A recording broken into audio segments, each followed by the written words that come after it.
Hundar here. I'm sitting with Daniel Erickson, lead writer for Old Republic, and we're going to talk about a lot of things. Right off the bat, though, crew skills. We sort of have seen how the breakdown on that's going to work, encapsulating crafting and the companions. Can you just describe it a little bit in brief? Absolutely. So crew skills was brought up to address a couple of questions. One, we always said we wanted to make sure that you were a hero, that you were playing in the movies, not a day in the life of Star Wars. So you were only going to do things, we would put up the WWVD, what would Vader do? You were only going to do heroic, amazing things. But there were also a whole bunch of us that were really passionate about crafting and loved crafting in MMOs. Right. And we saw those ones headed to a crash pretty fast. We're like, all right, well, Vader's not going to make boots. Right. But I've got all these companion characters back in the ship, and classically in a BioWare game, you've got a couple companion characters you really like that you take out, and a whole bunch of them that you ignore. So we said, well, this is a great thing. We're going to make the crew skills system. We're going to make all these guys who are back on the ship, we're going to put them to work. And then I can be the crew boss. I'm still the guy who gets the prestige. It's still my maker's mark on the items. Right. I'm still the guy who's doing everything, but all the actual crafting, hands-on, nitty-gritty, dirt under the nails is going to be done by my companions. When you play RPGs, what role do you typically take on as the tank or the healer or DPS? Is there something you favor? It really depends on what the social aspect is I'm doing. I tend to be the alt guy because I tend to like to see everything. Right. I'm definitely an explorer type. Right. I tend to be healer when I know I've got the social group for it. So if I've got a group that's set aside, which is a way I love to play, I tend to have a character that's set aside just to play with my friends. Right. And then if they're not around, I've got somebody else I play. Lone wolf character. Yeah, and then my lone wolf character is usually the DPS guy. So can you talk about the breakdown? We've got some new, like within each one, the crafting and gathering. I saw there was splicing. Can you describe some of the subcategories a little bit? Absolutely. So there's three big categories for crew skills. There's gathering, crafting, and mission skills. Gathering is, at the beginning, sort of what you'd expect. So you can go out, there's stuff in the world, you say, hey, that looks like it'd be useful.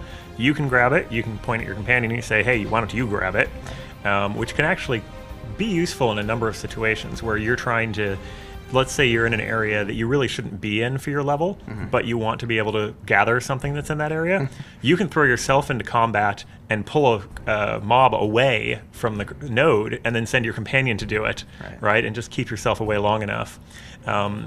Then there's crafting, which is the classic. Hey, so for instance, in Gathering, you've got bioanalysis, where you go and you get DNA samples from living tissue or dead tissue, things that you've defeated. You take that back for your crafting. You go to your ship. You've got biochemistry. Now you can make adrenals, which make you like very, very strong for a short period of time. Stim packs to heal you up. Implants, which are permanent items, very, very coveted.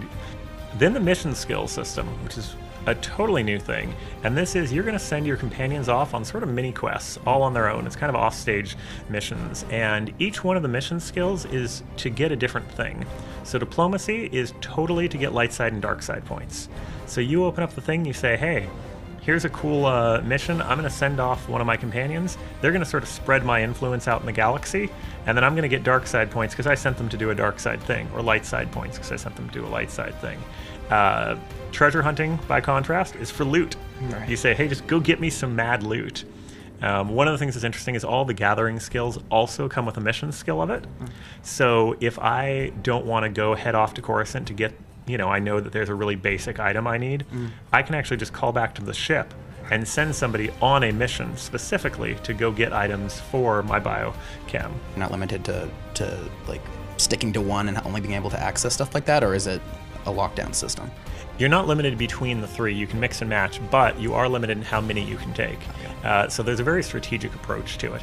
People who are not traditional crafters, who don't actually tend to enjoy the crafting game, are probably going to pull towards the mission skills, because you can always have your players out there.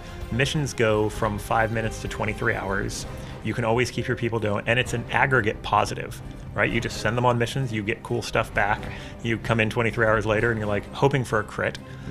All the companion characters have skills that they're better at than other ones, and your affection with your companions makes your crit chances go up. So what you're hoping for is that big roll on your treasure hunting, right? Hey, they brought me back some incredible blue item and I'm super psyched now. People who are more hardcore crafters are probably going to concentrate directly into paired up gathering and crafting skills, or if they decide they really want to go for it, they might be doing all crafting skills while going for auction house and things like that.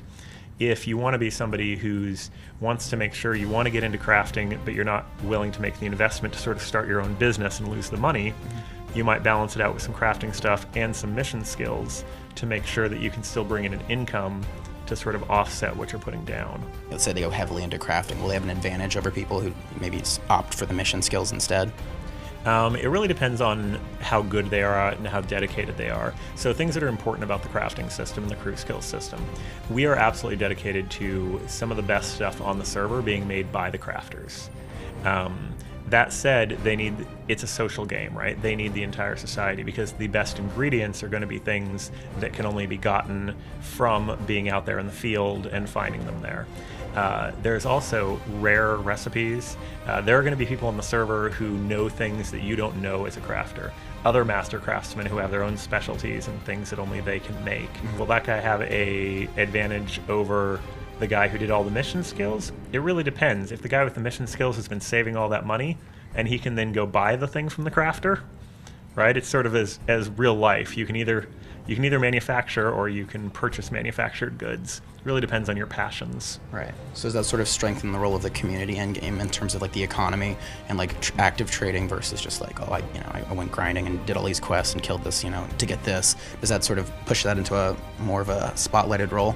Absolutely, and we have both going on. So there are absolutely amazing drops, and there's going to be amazing stuff, in the raids, in places like that. But there's also incredibly good stuff that only comes from crafting that sort of balances that out. And one of the big things is because we made crafting a time-based concept, we can actually balance out what it takes to become sort of the mega crafter, right? You cannot just go say, hey, I wasn't doing biochemistry at all before, but now I'm really high level, I've got a ton of money, I'm just going to drop it all in and I'm going to be master crafter tomorrow, because it's going to take you 24 hours to pull off one really high level item.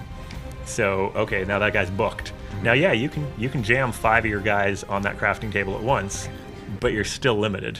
Well, can you elaborate a little bit on the light side and dark side points and why that would be a valuable commodity in terms of choosing mission skills? Absolutely. There's sort of two sides to it. Maybe you made some decisions earlier in your life that you're not so proud of. Maybe you want to atone for some of your dark side actions as a young man. There are dark side and light side rewards. There are gear restrictions. There is some power stuff that we haven't got to talk about yet. There are some game things that you might say, hey, I really want that.